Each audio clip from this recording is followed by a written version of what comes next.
Good evening, Drew. Skype did that awesome thing where it just didn't load. It just kind of sat there, not doing anything for a little while, and I'm not sure why. So Oh, sorry, I'm a little bit late. that's okay. It's 9:02. Yeah, but I don't know. I've been mindful of how late I've been to things. So just 2022, the year of Drew. I'm looking at ways of being more timely. Perhaps in order to be more timely, one needs to buy yourself a timepiece. Yeah. Okay. Well, let's dive in. So the big news this week, and unfortunately, Eric wasn't able to join us tonight because I know Eric is dying to talk about this as well. Mm-hmm. But he is treating his family to another wonderful vacation up in Maine, so he wasn't able Oh, to join us. good for him. Yeah. So I decided to finally take the plunge and buy what can only be described as a different kind of midlife crisis, an expensive watch. Mm. Okay. Okay. You and I have owned, I mean, still own, let's be fair, Mm-hmm. Apple Watches. Wear mine every day. Yep. I sort of stopped wearing mine because it became an annoyance and having to charge it and everything. I just didn't really wear it every day. Plus, I don't wear mine to work out because I have tiny little baby wrists, which we'll talk more about in a minute. And I just don't wear my Apple Watch very much. Okay. So for a while, there are a lot of my friends, many of which who are older, a few who are younger, but many who are older that at some point in their lives have invested, because that's what these watches kind of are an investment, but invested in a nice watch. For instance, my buddy Scott owns a few different nice watches that he wears at different times or saves or just has. And then of course Eric, he's been the little devil on my shoulder for buying a watch for a while now. I have uncles that have Rolexes and nice Panerais and other nice watches and things like that. So this has sort of been on my list for a while as to sort of tick this box to say I'm going to invest in a nice watch that I can wear. Now, for me, how do I say this? So for me, I didn't want to spend $12,000 to $20,000 on a watch. Okay. It's just That's a lot of money. It's a lot of money. It's not practical for a whole bunch of reasons. That's Okay, that's like a Honda. Yeah. I mean Yeah. honestly, that's more than my first car Yeah. by several orders of Mhm. magnitude. Quite honestly, but what really freaks me out is you're let's say you were to buy a watch that expensive, Mhm. you really only have two choices, and that is to sort of put it on display and hold Mhm. on to it because these watches typically go up in value, especially things like Rolexes, where you might buy a Rolex today for $10,000, and in 5 years it might be worth 15 or 16 or 20, or depending on the model and the rarity, and just like everything else, it's all about what somebody's willing to pay for it. Maybe there's something special about that year or limited edition or yeah, dude, this rabbit hole goes as deep as you think it does. But that's not a watch that you can really wear. I mean, I guess you could wear it every day, but I'm not going anywhere where I need a watch that fancy to sort of fit in. Now, on the Okay. other hand, a watch. So, just to cut to the chase, what I bought is I bought a Tag Heuer Carrera, and the Carrera is one of the different little models that Tag Heuer makes, and it is probably their, I hate to use this term, it's sort of their higher end watch. And there's different types and sizes of the Carrera line. I put a link in the show notes this week if you want to see the exact one Uh, that I bought. I'm looking at it right now. Yeah. Mhm. So this comes, I literally have the one that probably popped up when you opened the web page. It's the blue Blue one. face. Okay. I was going to ask Yep. what color and yeah. Yeah. Okay. The green, they make black and green and also white. I I saw the green, and the blue is the one for me. Now, again, this is a handmade timepiece. It is a chronograph. It does have the date, and it's stainless, and it just feels really good on my wrist. This is the 42 millimeter model, not the 44, because again, the 44 would probably look okay on my wrist. I think anything less than 40 is probably too small for me. The reason I chose this one was because one, it was blue, two, it was stainless and it's nice and heavy and durable, and the other reason was because it was 42 millimeter and it just looks really good on my wrist. So anyway, I've been on the lookout for a Carrera now for a while. I know that, Eric, who, again, this is something that Eric's into. I don't think I'm talking out of turn here, but he goes and he looks at watches at stores, and he had sent me some pictures of some that he had found in his travails in New York City. He didn't see a blue one there, but he saw the green 44 millimeter, which again, aside from being a little bit bigger, the sort of second hand, which is the bottom dial that kind of spins, that is actually a full circle on the other one versus just a little thing that kind of spins in the middle. And I don't know enough about watches to tell you what these different parts of the watch are, but Okay. It is a nice watch. I decided to treat myself. This was expensive. I'm not going to act like this wasn't a big purchase. I felt comfortable spending this much versus more than this on a watch. Again, like a comparable Rolex of size and material and things would have been probably 1.5 times what this was, at least. But what's interesting about this is I don't feel as what's the word I'm looking for? Ostentatious wearing this out to dinner or to run to the store or something. Like, I feel it as a watch that is nice enough that if you see it, you sort of know what it is, but it's not gold. It's not particularly flashy. It's not huge. Like some watches, especially like the bigger watches, can look really, really big on you, and it just sort of screams like, "Hey, somebody steal this watch." But Okay. but this looks pretty good on me, and I feel pretty good about wearing it out. And it glows in the dark? Question mark. The faces and the hands and the hand does. My particular model, the different marks for the hours don't light up. Okay. Just the hands. Yeah, it looks like this. It looks like it says it's supposed to. Let me put my hand over it real quick. I mean, it hasn't been exposed to light in a while. Maybe it does around the tips, but I've only ever seen my hands light up. And it's self-winding. I've never owned a self-winding watch before. So what's really interesting is the way that it sort of stays wound as you wear it. And if you're looking at the back of it, it's got that thing. And I know it has a name, but I couldn't tell you what it is. But that thing sort of spins inside of the back of the watch, and that's how it stays wound. And one of the first questions I texted Eric was because, number one, I want to buy another watch. I want to buy another watch. Probably not one this expensive. Let me be clear. I would love to own. So Tag, they make other watches, and they make another series called the Aqua Racer, I believe it is. Yeah. So the Aqua Racer is sort of their other nice watch. It's not as expensive as the Carrera, but there's all sorts of different options. And I would love to own sort of a silver and white Aqua Racer. I just think it's a really nice, understated watch. It's not as big as the Carrera. I don't even think you can get one. Let me see. I don't even know what the size is. Okay, there's some 43 millimeter Aqua Racers. I would probably get like another 42 if I could, if they even make it in that. But like, I would probably get a green one or something. But anyway, one of the first questions I asked Eric was like, well, where do you put your watches? Because Eric has really, really nice watches that are more than this. And again, we're all here for the gear, right? So I didn't even know this was a thing. I was just going to get like a watch case. Again, my friends that have these watches and family members that have these watches, they basically have like a jewelry case for men that, opens up, and it's got a piece of glass in the top, and you can set your watches in there. And that's sort of the place that they get stored, unless they're really expensive, and then you maybe throw them in a safe or get them insured or something. But anyway, what Eric suggested to me is they make winders for watches that are cases. Okay.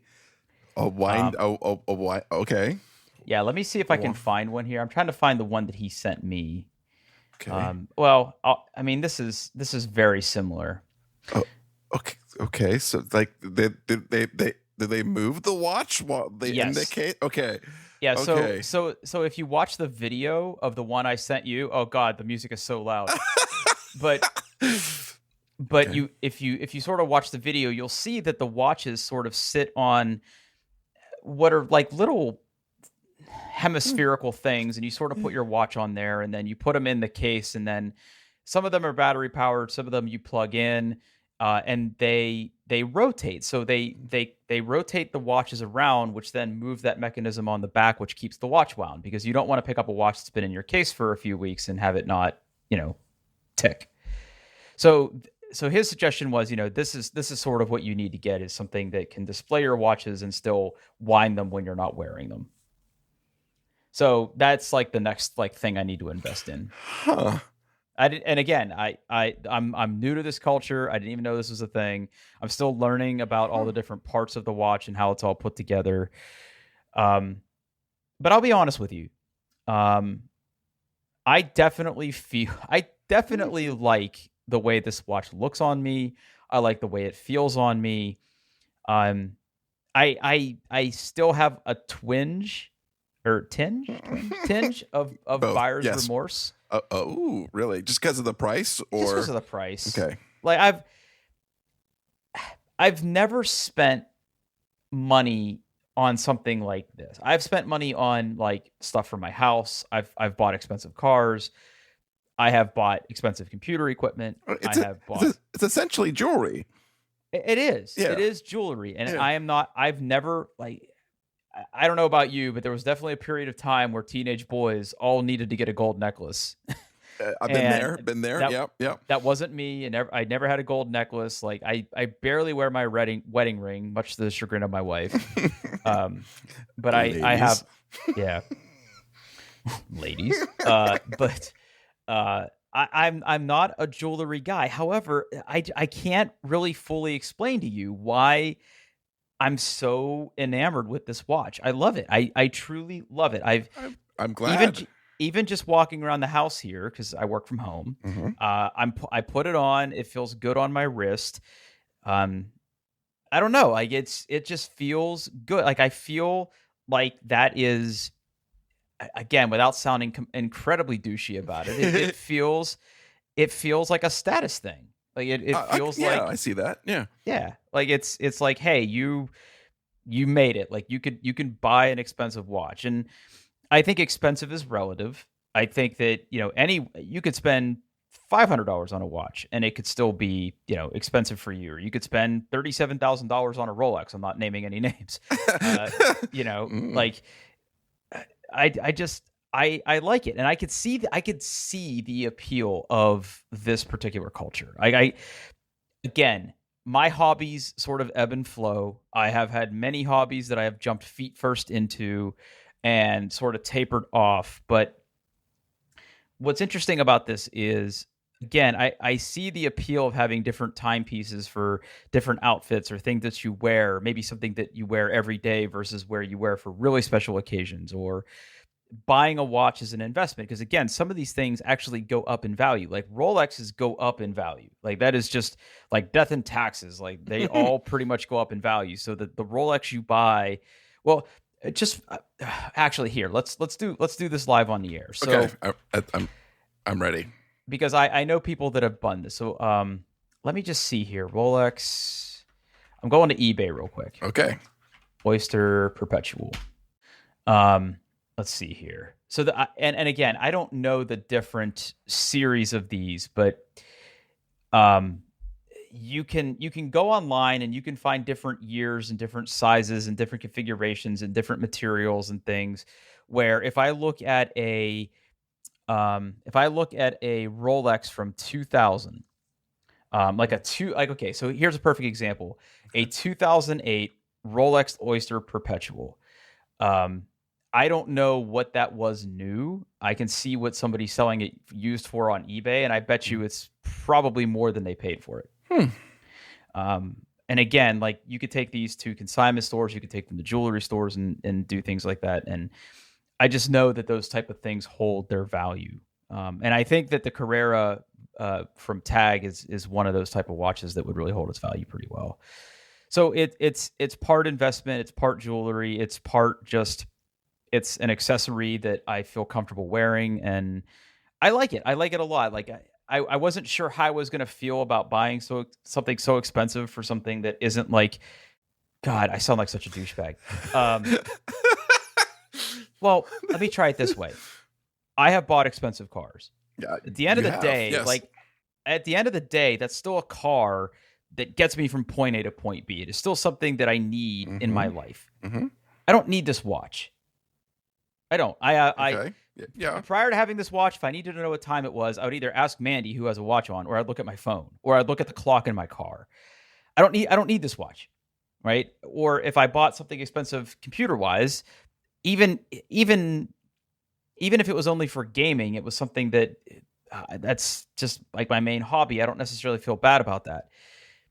There's no reason for me to own a watch this expensive other than I just like the way that it looks and it feels, and that it's pretty. It's a nice thing. Like it's a nice thing that I own. Is that making it? Am I making sense? Do I sound like a crazy person? No, I mean, I get it. I mean, okay, I don't get it. I'm not a watch person. This whole notion is just absolutely beyond me. But I also understand, like, I'm not afraid to spend money on something that I enjoy. Obviously. I mean, watches aren't for me. I mean, I get it. They tell time. I mean, I understand that, like, yeah, it's a piece of jewelry and it's a status thing and stuff like that. I just don't think watches, even what you consider a nice watches, I don't think they look good. Sure. They're just, I mean, to me, they just tell the time. They're a tool. Like to me, it doesn't, like, that whole thing just skipped me completely. But I know a lot of people really, really enjoy them. Like, and I don't think there's anything wrong with you spending the money to buy something that you enjoy. Yeah. Yeah. Yeah. I mean, yeah, but see, that's just kind of it. Like, I didn't think I was going to be a watch guy either. Like, I would see people that had them, and I knew enough to look at a watch and know, oh, that's a nice watch. That's a nice brand. That's a nice model. I could, like, have a rough idea in my head of, like, wow, that person must be really well off because they have a nice watch, right? Right. And even in some of the circles that I sort of, like, liaise in the professional world, there are people who are salesmen. Like, I definitely think that having something like this on, if you're the kind of person that notices it, means something to you. So if you're a salesy type person, or you're somebody who's, like, really trying to make an impression with the type of people who would notice this type of thing, I think that goes a long way. And it's not me, first of all. Like, I'm not in a position where, like, me wearing this anywhere is going to impress anyone. Like, I'm not the guy in a room in the $8,000 suit with the expensive watch and tie and cologne that's trying to sell you something. Like, that's not what I do. However, having something nice like this that I can wear out to dinner or go out somewhere where I'm not going to, like, beat the shit out of it and have it on, it makes me feel nice. Like, it makes me feel nice. And that feeling is interesting because, one, I would love to have another watch that maybe isn't quite as expensive as this, that I could wear every day to, like, hike or take somewhere that I wouldn't be worried about scratching it or messing it up or breaking it or something. So maybe not something quite as expensive as this to have, and it still be a nice, well-made watch. Or the complete other end of the spectrum is to buy some unicorn Halo tier watch that is 3 times as expensive as this, and market as call it an investment, because that's really what it is. Maybe wear it once or twice a year. Because that's the other thing too. Like, if you really get into this, it's not like I'm gonna, like, throw 3 watches on my wrist, right? And be like, hey, look at me. I got times for every part of the world, right? It's not like you can do that. So I don't know, man. Like I find myself at this weird type crossroads where it's like I really like this. I like the way it looks and it feels, and learning about all the different parts and pieces and all the pieces and how they all work together and how to take care of it and all the functionality that it gives and what it's made out of. And Now, I do have a couple of questions. okay. Okay, so I am curious about the watch buying experience. I've been shopping for jewelry before.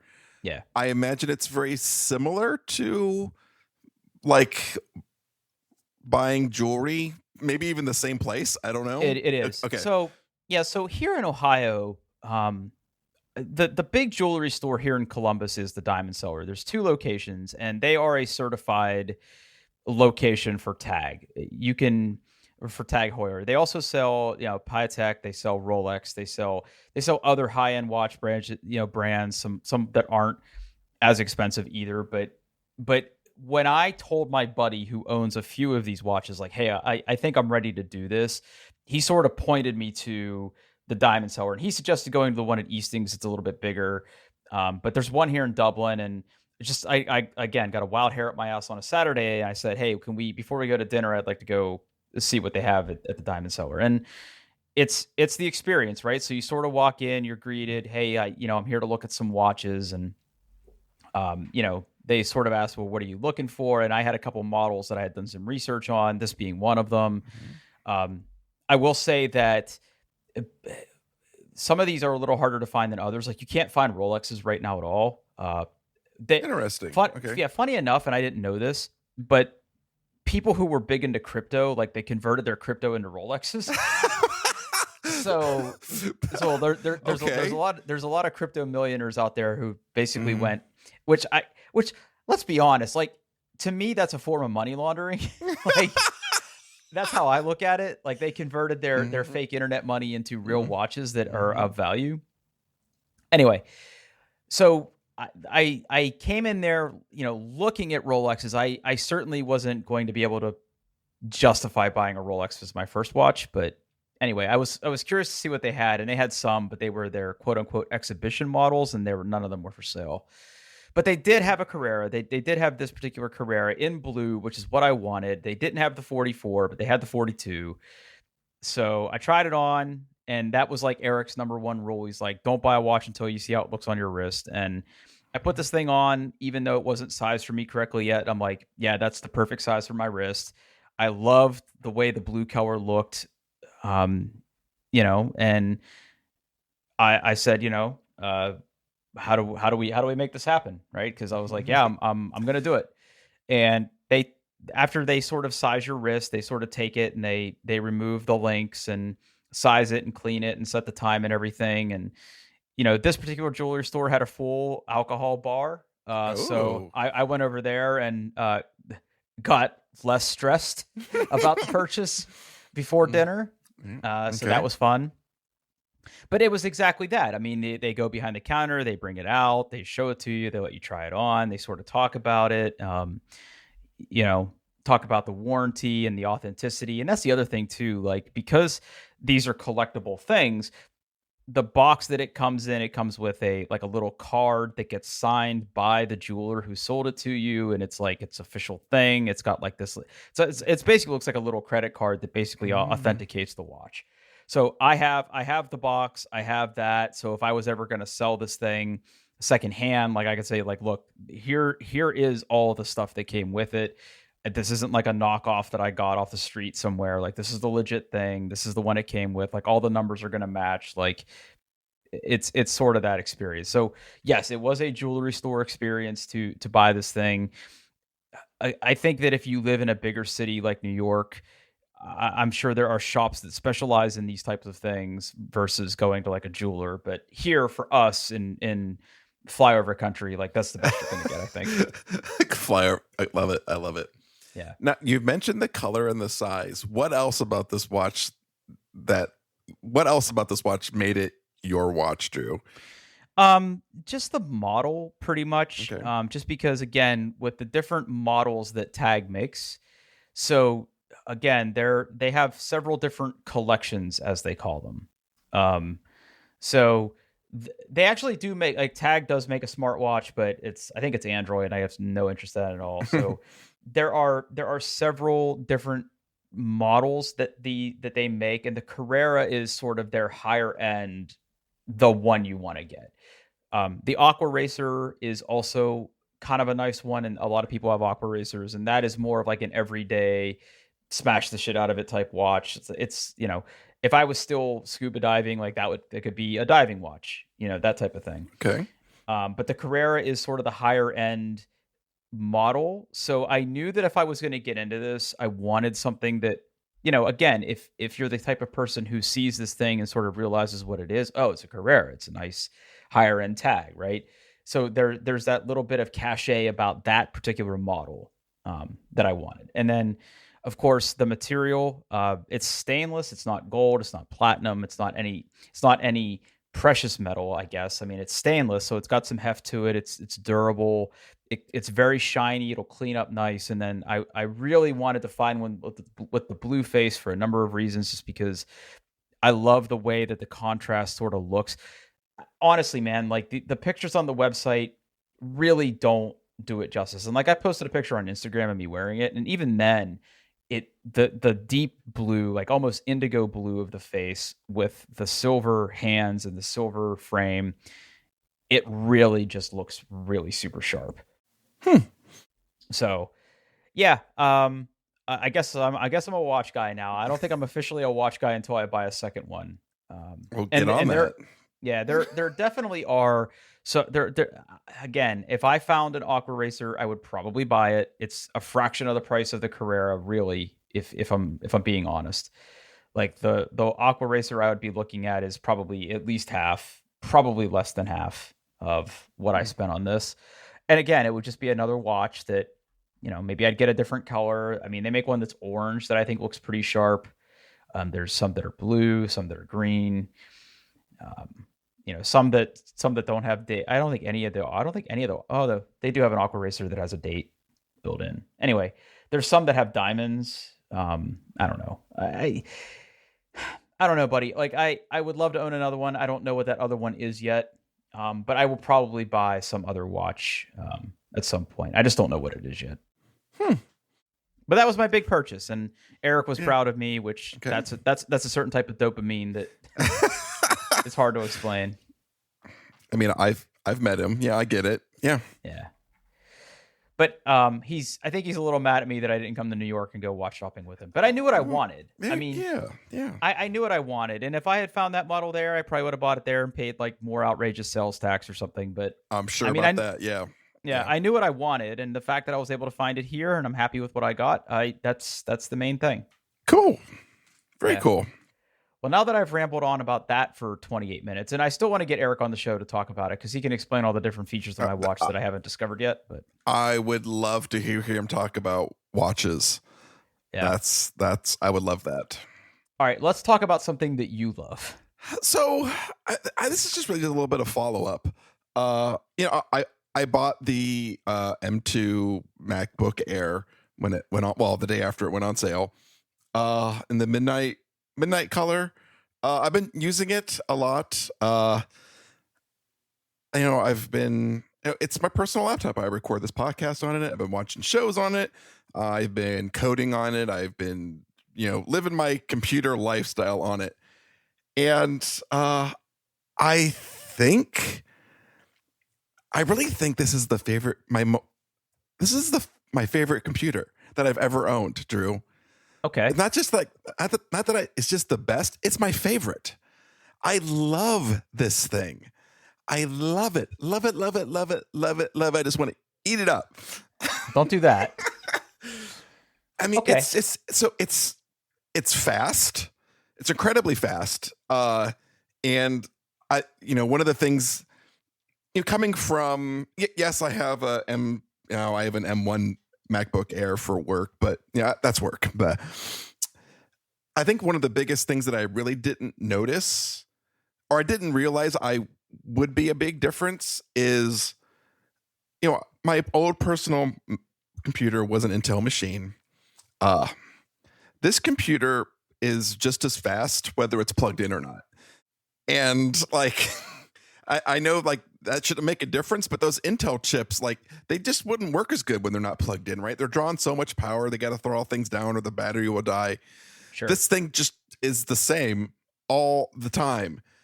And even then, like the battery, I'll be honest, I usually only, most of the times, the computer only gets charged now when I have it plugged in at my desk with my microphone in it talking to you. Okay. I usually don't charge it the rest of the week, but I use it Interesting. all the time. The battery just lasts forever. It's fast. I like the color. I love the weight of it. It's very, very, very light. Like at first I was like, man, I wish the screen was a little bigger. But then I realized if the screen was bigger, it would be bigger and it would weigh more. And I was like, no, it's perfect. Like it hardly weighs anything. It's comfortable on the lap. You know, I've been using it in the living room, just sitting on my lap. It doesn't get hot. It's light. It's easy to pick up. Sure. It looks nice. Poof. It's perfect, Drew. It just feels good, huh? It does. It feels good. Every time I use it, it just makes me happy. Even if it's just watching something stupid on Netflix, it makes me happy. And so I guess you've sort of gone all in on this thing, and you feel good about the size of it and everything, like going from your bigger MacBook Pro to this. Oh, like yes. You don't... Yep. Yeah. I mean, I like the 16-inch that I had before, but like that's a chunky boy. It's big. Like it's significant. It weighs a lot. It's, takes up a lot of room in your bag. This, I mean, yeah, you are sacrificing screen real estate because it's only whatever 13 point something inches. But I think the form factor and the weight and like the size of it all make up for that. Like it's just super portable. It's not, doesn't get in the way. It's nice. I absolutely love it. It's like Apple just knocked it absolutely out of the park. And another thing, granted, there's only 2 USB ports on it. Okay, that's a thing. Like I usually don't need a lot of USB ports, and when I do, I have hubs. I've got a dock. But them adding the MagSafe so you can charge with that and still have 2 ports free, boom, done. Like that's great. Wow. Yeah. And I mean, you like the keyboard and everything? Yeah, the keyboard's nice. It's got like, it has the new scissor switch keys. The keyboard's good. Trackpad's good.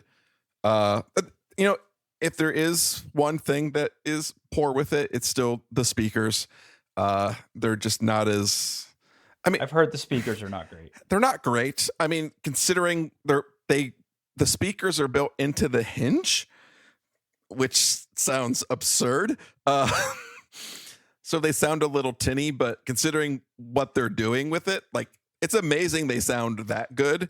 It's just meh. But then again, like if the sound's coming out of my MacBook, I've probably done something wrong. Like, well, I mean, that's how I feel too. Yeah. I'm never, I usually have my nicer headphones on if I'm like heads down doing work. If I'm on a call, it's AirPods. AirPods if I'm traveling. Yeah. Yeah, so I'm with you on that. Like that does not matter to me. There are very few instances where I want the sound coming out of my mouth. Exactly. Yeah. Yep. Same. Oh, it's just good. It's just good. And everything's still good. Like you haven't encountered a scenario that you haven't been able to do something yet? No, not at all. Not at all. Interesting. Yeah. Everything works. I thought for sure you would have encountered something you don't like about it. It's really just the speaker. I mean, okay, yes, it is riddled in fingerprints. Just riddled. Just covered in them. Do you have regret? I mean, do you wish you would have got silver if that's the case? No. I still love the color of it so much. It's interesting. Like the brighter the light, the more black it looks. So like right now, I'm kind of in my office and it's kind of dark and it looks like a really deep navy blue. Okay, it's beautiful. Oh, it's good. Like it just makes me happy. Like I've loved Macs before. Like I've sure. and I love computers before, but like this the joy this computer gives me is just, it's unlike anything else. It's amazing. Absolutely amazing. And there's no fan, Drew. There's no fan. There's no fan. You never hear the fan running because there's no fan to run. Genius. Who would have thunk it? I really need to get one. I still haven't, and I really well, you've bought a lot of things recently. I have bought a lot of things. Yeah. You just need to, you need to pace things out, Drew. Due. I get you need to pace it out. I'm due though. I am due. Yeah. My Mac is really just not great right now. Like it's just slowing down. It's the I don't know, man. I really need to get a new one. I just haven't, and I've been buying other things. Yeah, like watches. Yeah, watch, not watches. Watch. Yeah, a watch. A watch. But I do want one. They're good. They're good. Mm-hmm. They're really good. They're really good. Oh. Yeah. I mean, I'm not here to spend your money, Drew. I know, but it is good. One more little bit of follow up. Last week we were talking about my Opal camera, and my one complaint was the autofocus. Yep. Well, earlier this week, in fact, yesterday, I think they shipped version 0.22 of the software, Nice. and it fixes it. It's fixed. Oh man, it's fixed. It's like they listen to our podcast. It's fixed. Yeah. Yeah. That's awesome. It just works now. I did have one issue with it. Earlier this week, I was on a particularly long call. Okay. Like the meeting went on for like 12 hours. It was just ridiculous. And usually in my meetings, I typically go to my AirPods Max and do meetings. But this one, I'm like, I'm going to be on this call all day, so I didn't want to have to wear headphones, right? So I just put the audio through the speakers, and I switched the mic to the built-in mic in the Opal C1 for the first time I've ever used it. Okay. And it worked great for like 4 hours, and then suddenly people were like, "Hey, you sound kind of weird." I'm like, "Huh," and I was just curious. I'm like, I wonder. And I touched the top of it, and it was on fire. Yeah.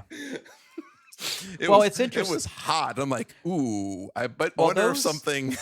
Yeah, those sensors get very hot. So to put this in perspective, right?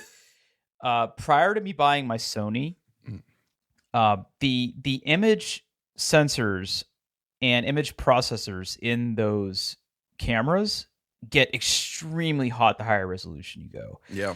In fact, my Nikon would just shut off. Like it wouldn't let you record video or even just have yeah, it was like, okay, you're done now. Now the Sony, it's mirrorless, and I can turn that on and record at 4K, and it gets warm, but it doesn't get hot. And maybe that's just because it has a bigger frame and it can dissipate the heat. Because I mean, this thing's pretty tiny, right? So there's nowhere for that heat to go. I mean, it's big for a webcam, but not huge. But like bigger than most. Yeah. Yeah. Now it's interesting. Like, how long was the call? I mean, at this point, it was like maybe 4.5 hours. Oof. It went on for longer than that. But at that point, I kind of just like, I'll just switch microphones, and then it was much better. But like that was the only thing where I think it just got a little overheated, and it. And you stayed on camera. You stayed on camera for the whole 4 hours. Most of it, yeah. Wow. Yeah. I usually go back and forth. When I first join like a large meeting that goes on for several hours, I might pop the webcam on to like introduce myself and say hello. But then once the meeting gets rolling, if I'm not presenting, I usually just go off camera. I had a very similar, like we had another one of those today. It was a long meeting, and I decided this time I was going to leave the camera off most of the time and just pop it up when I wanted to participate or like talk to somebody or, well, I guess that's the whole point of a meeting, but I went back and forth more this time, and it behaved much better. Yeah. We are encouraged to be on camera. Yeah. I could. Yeah. I mean, it's tough because especially when you're working remote, it's the only time you can get, uh, you know, face to face as it is. Uh, Well, uh, it's pretty fascinating because I know again, if I have an important meeting with a customer or my team or something, I mean, I'll shower. I mean, I'll put on actual yeah, clothes yeah. and get on camera and look presentable. If I'm just doing like a small meeting with somebody, like I'll put on a nice shirt because they never see me from the waist down, thank God. Um, I've done nice shirt and sweatpants before, so Yeah, yep, yeah, yeah, yeah. yeah. Nice, shorts, Mhm, pajama pants, scrubs. Yeah, I've mhm, done that. mhm. Like get changed for the gym and hop on a phone. Yeah, I've done all that. But yeah, we're encouraged to be on camera a lot. Just that's like a company thing. Yeah, I mean, it makes sense because there's like even though picking up on social cues is more difficult when you're on camera versus being in person, you still can see the look in someone's face when they have something to say. Oh yeah, And yeah, like you just miss or that when people someone's have different. reaction to what you just said. Hmm. Yeah, yeah, yeah. Which is hard to do when people are just off camera completely. So, Sure, uh, sure, totally, yeah. But then again, totally. I also get like the stress of being on camera because, like you and I, we have offices, right? Like I'm not sitting in my kitchen or anything like that, or I don't like I'm usually I have a door I can close and keep people out. I don't have family and stuff coming in or behind me all the time. And I can see the when you don't have that situation, right, where you have roommates or you're working in your kitchen or I get the instinct to leave that camera off just because Well, that's how it yeah. was. That's Hmm. how it was in my old house, where like my living room was my office. Right, yeah, Right, yeah, and it was big and it was open, and I would yeah, turn the camera on if I was the only one home. I didn't want, yeah, Mandy to have to, like, worry about being on camera while I was talking, and, yeah. I mean, Teams does the thing where it blurs the background and everything, but still. Yeah. I try like if there's people home, if I'm by myself, I just leave my office door open all day. But if someone else is home, I try to be cognizant and saying, okay, I closed the door. That is my way of telling you if you come into my office, you will be on camera. Yep. Um, Question for you, so Hmm. managing remotely, how's that been? Uh Managing remotely, it's you know I struggled with it at first, but I don't think I needed to struggle with it as much as I did. Uh, you know, there is, I think it does take more time, if that makes any sense. Like, you have to spend more time communicating, more time over communicating, more communicating in different ways, like sending an email and reaching out on Teams and that kind of stuff. Just because, like, I just think some of that stuff gets missed. It's easy to ignore an email. It's easy to ignore a Teams message sometimes. It's different when you're sitting in physically in a room with somebody. It's easy to kind of get lost on something in a meeting and like see a notification on your phone and go, "Ooh, what's on Reddit?" Like that stuff that just naturally happens more. So I Mhm. think you spend more time on the communication part of being a manager than the other parts. Uh Yeah. sure. But it's fine. Honestly, the thing that I'm really like struggling with now uh is uh most of my team is in the Columbus area except for one person who's in Georgia, and there's a lot of guilt of saying, "Hey, let's all go get lunch." Except you, Uh, you're in Georgia, and I know I shouldn't feel that way, but I do. well Uh, you know, to put this in perspective, yeah. was it somebody that moved to Georgia once, No, like, no, it we hired him. Yeah. Oh. Mhm. Oh. Yep. Yeah, Yep. that sucks. Mhm. It's not like they were Mhm. here Yeah. Yeah. and then gestures and everything, they decided to Mhm. work more remote. Yeah.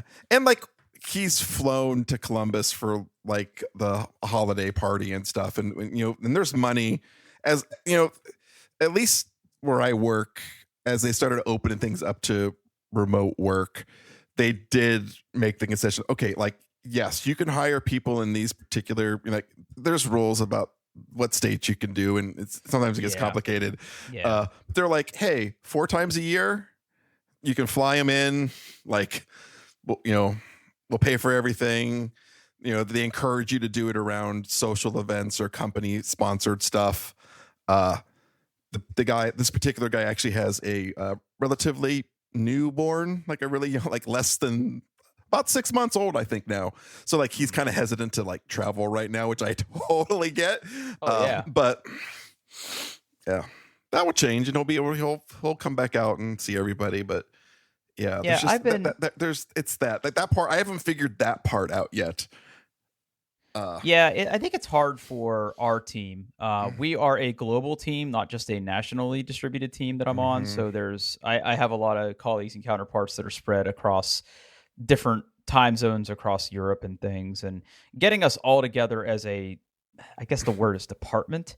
Getting Yeah. us all together as a department is something that happens maybe once a year. Now, our US based team, that's a different story. And in fact, I've lucked out where the last few bosses that I've had are either close to Ohio or have family in Ohio, so they come here a few times a year. So it's Okay. nice to like get some FaceTime and hang out and stuff. And I had one boss that was in Philly that I never got to meet in person, but most of my bosses I've been able to hang out and spend time with, which just goes a long way too. Yeah, absolutely. Oh, that's cool, buddy. Yeah. All right, last topic. And Mhm. this is gonna come out of left field on you here. Okay. I don't think I've ever heard of this. So Okay, yep. I don't know how this showed up on my radar, but Okay. on Amazon Prime Video, there's a new movie out Okay. called Samaritan. Samaritan. Oh, it's got Sylvester Stallone. Sylvester Stallone in it. I saw a trailer for it. Now that you're showing this, I have seen a trailer for this. Okay, How did I see a trailer for an Amazon Prime movie? I don't know. I think I saw it on TikTok. I think I saw the trailer, like snippets of a trailer pop up on TikTok. I'm pretty Uh-huh. sure how it's entered my orbit. So I'm just gonna say it. This movie fucking ripped. It fucking ripped, dude. Huh. So with again, I think if you Okay. watch the trailer, Okay, I get it. I get it now. Yeah. okay, it's Okay. a superhero esque movie, but it's Mhm. my type of superhero movie, and here's why. Mhm. It's all like the superhero shit takes a back seat. They don't Mhm. explain anything. There's the guy that has like super strength Mhm. and was one time like a crime fighter type person. That's all they tell you. They get they barely scrape the surface on like how he like lives his daily life and everything, and it's more about this kid who thinks like, oh, this superhero that like went away one day, like I'm pretty sure I found him, he's the garbage man all along, like that's like the story. Brother, I gotta tell you, um I've never been a huge Sylvester Stallone fan. um I, I think the Expendable movies were not good movies. I think the first one was watchable, the other two were unwatchable, and that's the kindest thing I can say about them. I did like him a lot in the Creed movies. Oh my. Okay, so I just figured out who the kid is. Yep. Oh, he plays Ashtray on Euphoria. Yep. Yeah. So so I got to tell you, buddy, it's an hour and 40 minutes. Okay. It's an insanely enjoyable movie. The plot is kind of predictable, but I'm still going to encourage you to watch it because Okay. it's really really good. Like it was better than it had any right to be. Sylvester Stallone is actually kind of funny in it at Hmm. times. And it plays to his sort of strengths and his mannerisms as an actor because he kind of plays a little bit of a curmudgeon. Um, dude, this movie has no right to be as good as it is. I don't want to talk about it too much because Okay. I want you to watch it and sort of see how the movie kind of outlays. So and I have homework. Got it. Okay. you have homework, and I want you to come and talk about it because Okay. it is a superhero movie. Okay. It is very much like a popcorn comic book type movie. It was really freaking good. I I did not have super high expectations coming into it. I mean, Amazon was hyping it, and the last few things that Amazon has done, I have not liked. I think the last thing I watched on Amazon that they made that I genuinely liked was Man in the High Castle. But I don't know where this came from, how it came about. I feel like there's room for a sequel. I kind of hope that there is because I'm like invested in like the lore and everything that they sort of like just barely like give you a little tiny like dropper of the dropper full of lore, and it's like, oh, I kind of want to know more about it. I'm curious about how, if the what is it, Rings of Power is going to be, or any good. I guess the episode 1 is out, so what if Is that's that going to be is that good? the Lord of the Rings That's thing? Lord of the Rings. They spend so much money on this. Yeah, the first show is out. The first episode is out. Yeah. I've sort of ejected from Lord of the I've ejected from Lord of the Rings. I literally put a bullet in my own head over Star Wars. Like I'm Star Wars out. I can't do any more Star Wars. I've had too many Star Wars. Yeah. There's too many Star Wars. We did watch Obi-Wan on Disney Plus, and that was really good. The Mandalorian was good. I don't think not as good as Obi-Wan. I tried watching the Book of Boba Fett, and it was just bad. I haven't watched any of the animated stuff because it's just like, I like Star Wars, but I'm not a super fan. So it's like, I'll just watch the major stuff or the stuff that people says really good, but I don't need all of the stories. Now I am like, me and the Marvel Cinematic Universe, I'm a little addicted to that, but I haven't broken up with that yet. No. But you know what? Full disclosure, I never finished all the Infinity Wars. Oh, see, like, to me, like, the MCU is. I mean, I've watched all of the shows on Disney Plus. I mean, we're watching She-Hulk right now, but like, me, it's just garbage. It tastes good. It's easy to consume.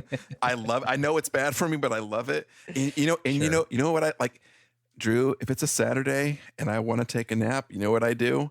What? I turn on a Marvel movie I've seen 400 times. I put it on in the background, dude, and I just close my eyes and listen to it, and then I'm gone.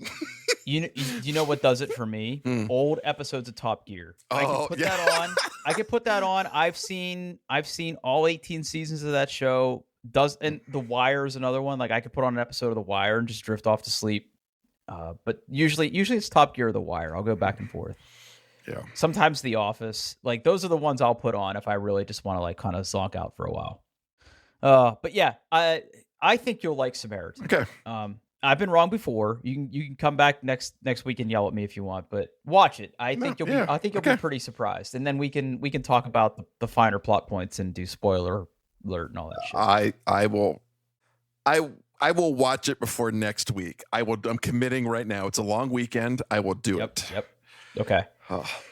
I'm in. I was in for it. Again, I came in without high expectations, and I hope I'm not hyping it too much, because I want you to set your expectations appropriately and be surprised versus like, oh, Drew said this is going to be awesome, and then you be mad at me when it's not. So you just okay.